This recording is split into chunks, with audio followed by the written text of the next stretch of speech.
বিয়ের সিজনে বিয়েবাড়ি পেয়েছি আর সেটা মিস করব সেটা তো হতেই পারে না।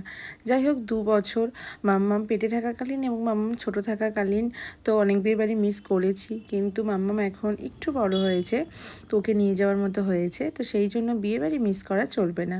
তো আমি থাকি রানাঘাটে এবং চলে গেছিলাম বিয়েবাড়ি খেতে, সেটা হচ্ছে যাদবপুর। আমার কলেজ ফ্রেন্ড, আমরা বিটেক করতাম একসাথে।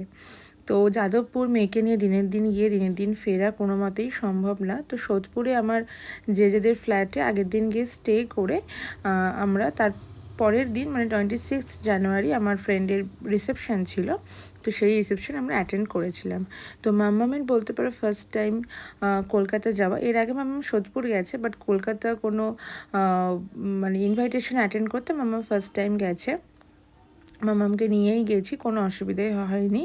ওকে প্রপার খাইয়ে দাইয়ে এবং প্রপার খাবার নিয়েই গেছিলাম এবং ও ঠিকঠাকই ছিল। এবং দেখতেই পাচ্ছ বিয়েবাড়িটা কত সুন্দর ডেকোরেটেড। আমার তো ভীষণ ভালো পছন্দ হয়েছিল এবং খুব সিম্পলের মধ্যে।